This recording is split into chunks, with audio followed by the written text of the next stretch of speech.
young pediatrician was driving her 4-year-old daughter home from school. As she glanced in the rearview mirror, her heart stopped as she noticed her little girl had picked up her stethoscope. Oh, but still my heart, she thought, my little girl wants to follow in my footsteps. How wonderful. Then she kept watching her as her daughter lifted the stethoscope to her lips and said, "Welcome to McDonald's, can I take your order?"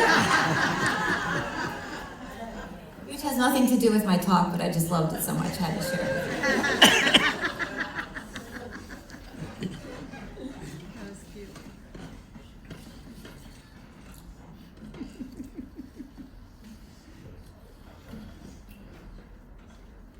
I'm going to stay back here. A favorite poem of mine is by the 12th century mystic and poet Rumi. It's called Beauty, and it goes like this. You suppose that you're the trouble, but you're really the cure. You suppose that you're the lock on the door, but you're really the key that opens it. It's too bad that you want to be somebody else. You don't see your own face and your own beauty, yet no one's face is more beautiful than yours. You suppose that you're the trouble, but you're really the cure.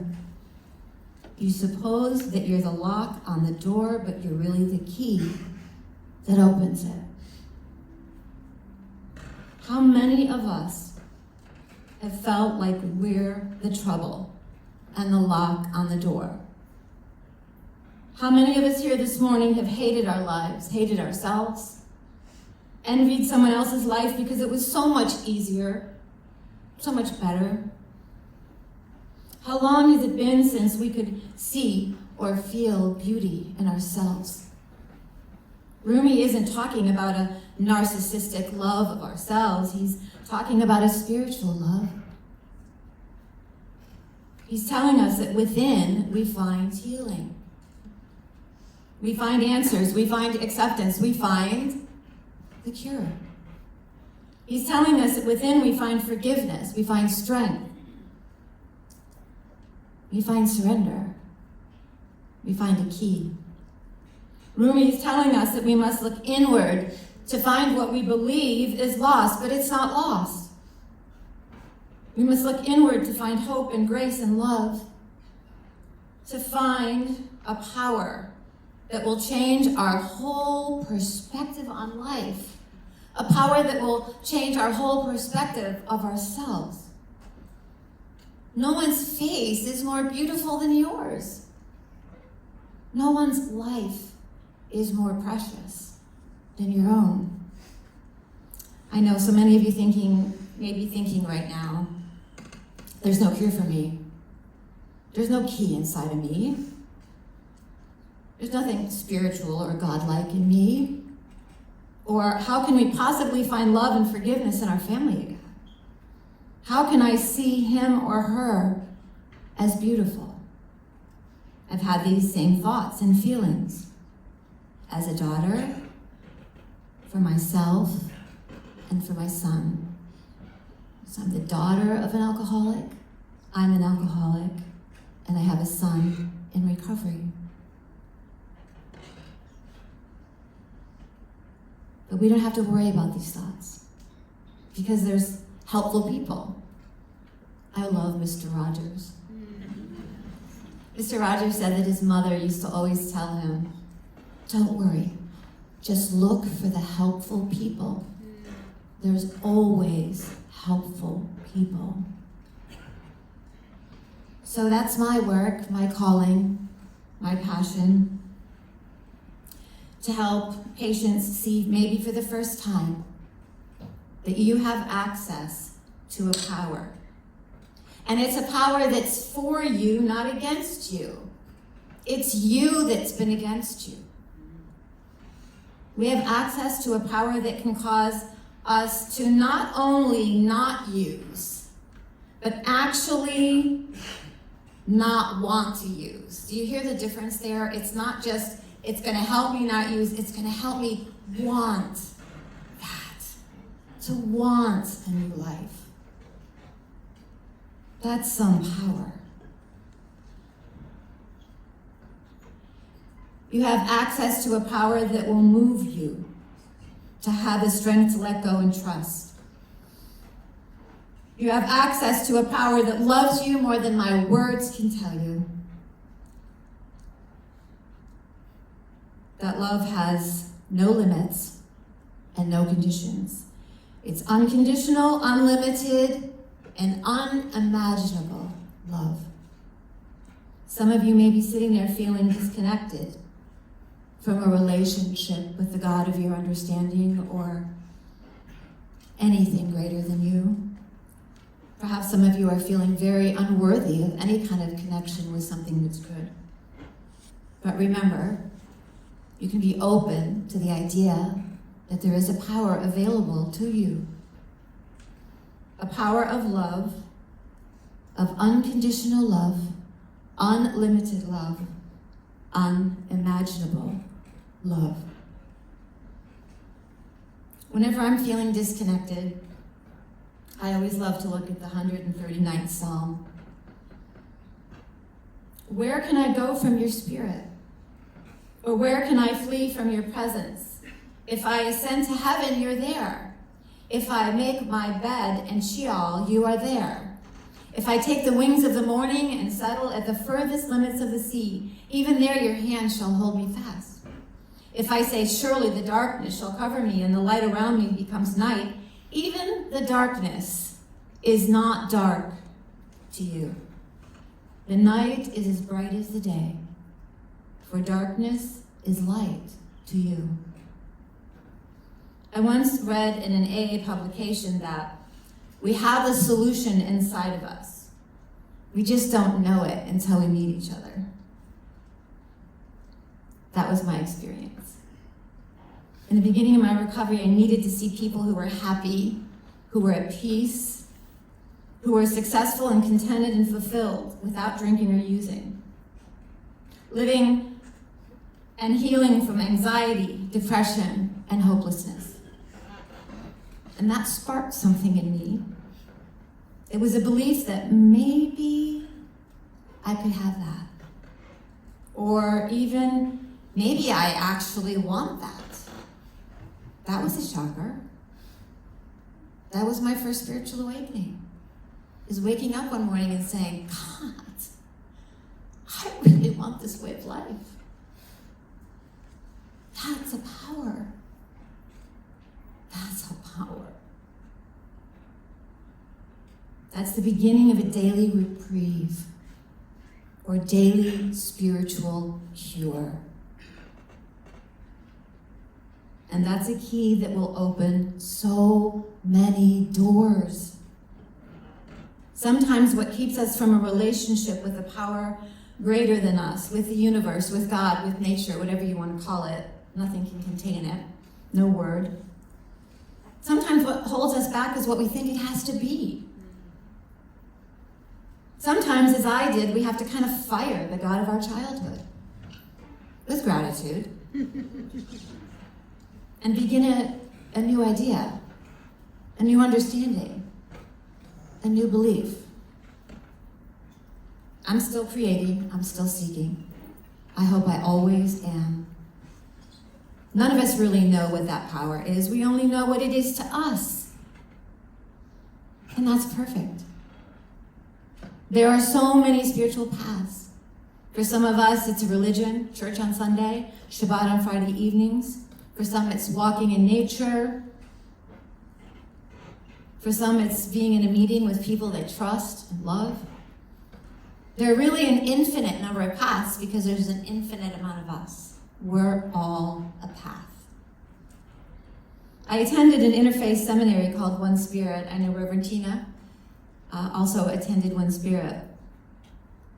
I grew up in a Lutheran church as a child and loved my experience in Sunday school and VBS, Vacation Bible School. As an adult, I wanted to be able to embrace the teachings of Jesus, as well as many other teachings. My first year, I enjoyed many diverse experiences, from praying with Muslim women at their mosque, to praying to the Hindu god Ganesh at a Hindu temple, to experiencing the first time in a Jewish temple, witnessing a baby naming, and I attended a service at Kingdom Hall of the Jehovah's. I felt at home and a part of in all of these experiences, even when I had no idea what was being said or sung. But my soul knew. I could feel it. So many paths, so foreign, so unique, so different, and yet so many similarities. Many beliefs and practices that we come together and unite in. The first one that comes to mind to me is the golden rule. How many of you remember the golden rule? Raise your hand, please. Yeah. Do unto others as you would have them do unto you. Treat other people the way you want to be treated.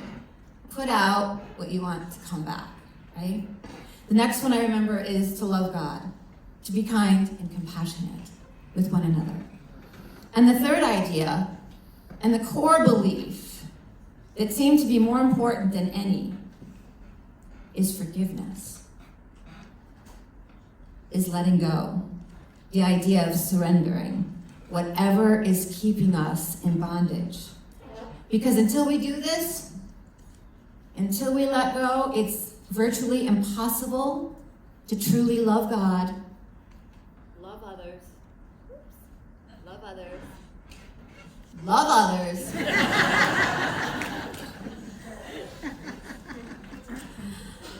or love yourself. There were many rituals for this, from singing prayers, burning sage, writing, striking a yoga child's pose, asking for forgiveness, carrying rice bowls, filling them with water as holy words were being spoken, praying with malas or rosaries, or working steps 6, 7, 8, and 9.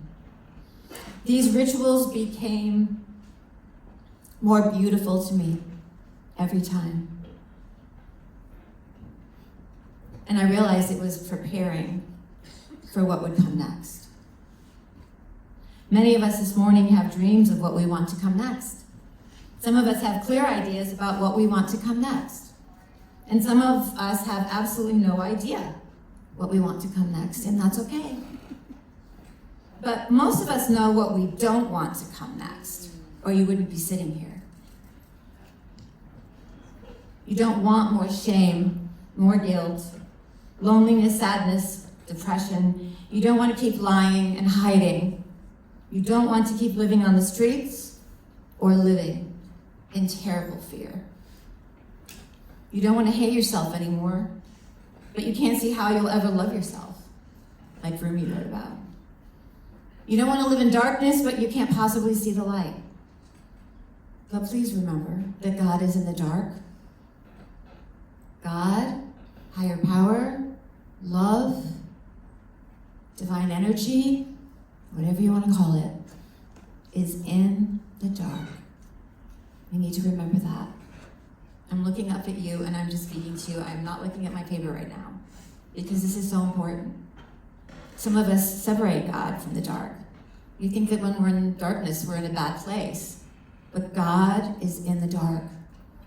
And a lot of powerful things happen in the darkness. Someone sent me a meme recently that said the little seed knew it had to be dropped in darkness and covered in dirt in order to grow. Yep. So please remember that when you're feeling you're in a dark place. Whether you're here in treatment or you're an alumni or you're a family member. We all go through those times. But there's a power greater than us at work in them.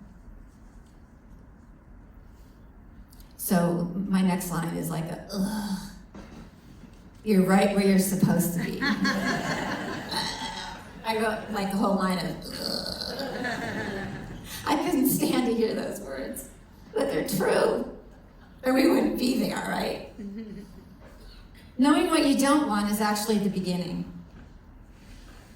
Now you can open up and let it out. Surrender it, let it go prayerfully, whatever that word prayer means to you. Could be a thought, could be a song, could be an action, one word, structured prayer, or silence. If we want to awaken spiritually, if we want to live a spiritual life, we have to turn away from what we don't want and hold on to what we do want. That's what writer Emmett Fox, who was around in the beginnings of AA, called the Golden Key. Emmett Fox was a New Thought minister who was teaching some new ways to see higher power back in the day when AA first began. And in the rooms of AA, before we had a big book, we used a book that Emmett Fox wrote called The Sermon on the Mount. Anyway, the golden key is this. One line. Stop thinking about the problem and think about God. Stop thinking about the problem and think about the solution. Stop dwelling in the negative and turn to the positive. Turn to your spiritual community. Turn to your support. Turn to the ocean. Turn to the mountains. Turn to love. Turn to whatever got you here. Just turn to it. Turn away from that which you do not want. Stop thinking about your problem and think about your solution. We have to be the answer to our prayers. I love that. Be the answer to your prayers. Because when you say that, that means there's an action. There's something that you can do. So often we feel like, oh, there's nothing I can do. But there's everything you can do. We have to be the answer to our prayers. If we want patience and we pray for patience, we can practice being patient. If we want friends and we pray for more friends, then we can be a yes. Working with fellow addicts has been one of the best blessings in my life. At 65 years of age, I feel like I've arrived at my dream job. I mean that quite seriously.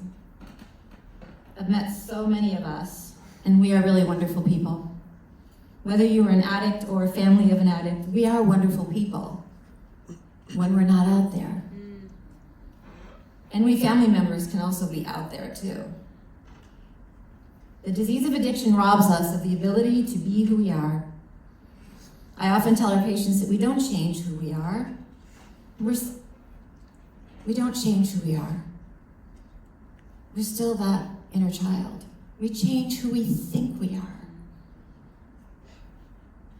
And we change from that. We live from, behave from our core beliefs about ourselves. So we don't change who we are, we change who we think we are, and that's everything. So what do you believe about yourself? Are you willing to be changing some of those beliefs? Do you have the courage to do that? Are you willing to let go of the beliefs that will keep you sick and stuck, alone, and living in fear? Remember, you're the key. You're the cure. Stop thinking about the problem and think about the solution. Our lack of love for ourselves has pushed us to places we don't want to return to. We have sought to fill the empty places with drugs, alcohol, sex, multiple relationships, gambling. I could go on. But nothing works. You know why? Because at the core of us is a belief that we're never worthy. Nothing can fill that place except our own love, which begins by releasing and letting go of what is not self-love. And you know what that is, because it hurts.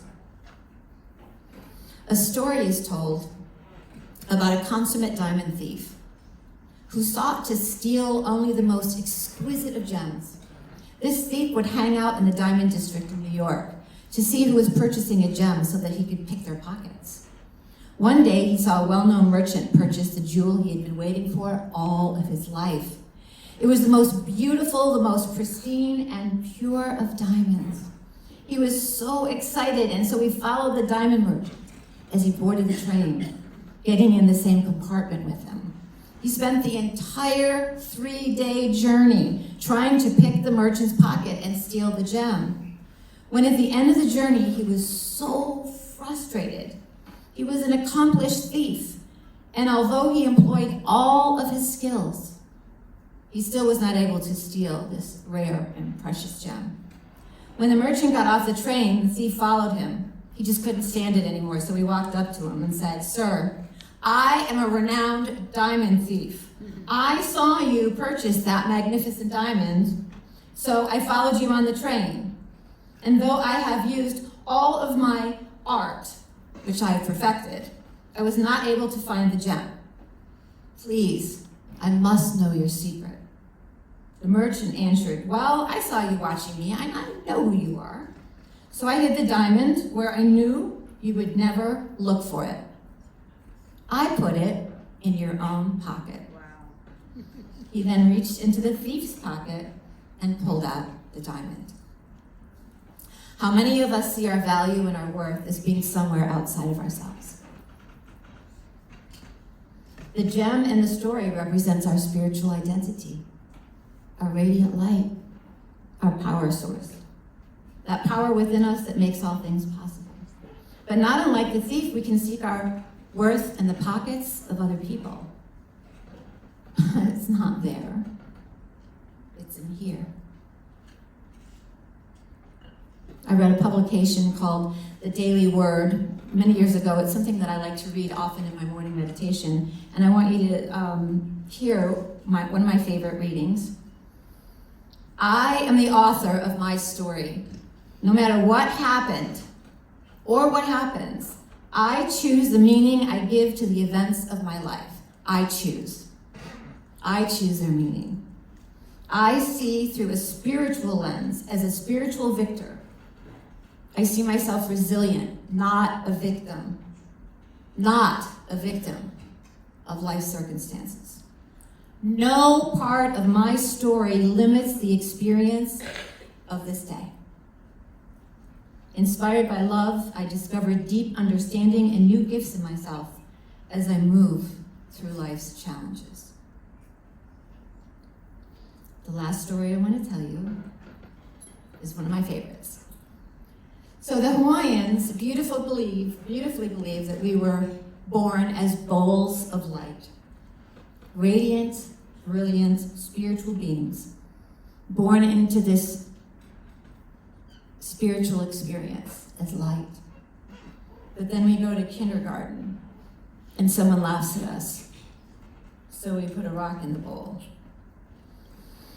Then we go to second grade and we feel the feeling of jealousy, another rock. Fourth grade, we start feeling less than, another rock. Then we experience family problems and we start feeling broken. That's a big black rock. Then middle school arrives. Ugh, lots and lots and lots of rocks because we feel that we're just not good enough. High school, anger, resentment, more and more rocks. Until we hit addiction. Then the big ones come. Grief, loss, shame, guilt, loneliness. More and more and more and more rocks in that bowl. Until we hit our bottoms, we fall to our knees, we end up in hospitals or interventions, and finally get help. And at that moment, we think we're just a big bowl of black rocks. But we're still that bowl of light. We just have to begin removing the rocks one by one. And this is our work. Our prayers, our meditations, our meetings, our conversations, our groups, Smart Recovery, Dharma Recovery, AA, Al-Anon, Coda, yoga, walks, forgiveness, self-love, journaling, art, music. You're still that bowl of light. What happened isn't as important today as what you decide to become because of what happened. So what are you becoming? Are you willing to be that bowl of light, that cure, that key, that instrument through which God helps others? Are you willing to move from selfishness to selflessness? Are you ready for some peace and serenity? One of my absolute favorite prayers is the prayer of St. Francis. It is often thought of as a prayer of self-forgetting. That's what Bill Wilson referred to it as in the 12 and 12. But I call it the recipe for self-love. Because if you try to live in the way that this prayer reads, you cannot help but feel compassion for the one you are becoming. With your higher power, with your God, with your ocean, your mountains, your nature, whatever you call it. Who you are becoming. Doesn't matter what we've been through. What matters is what we decide this day to become because of what we've been through. You beautiful bowls of light. Thank you for the privilege of speaking to you this morning. God bless you.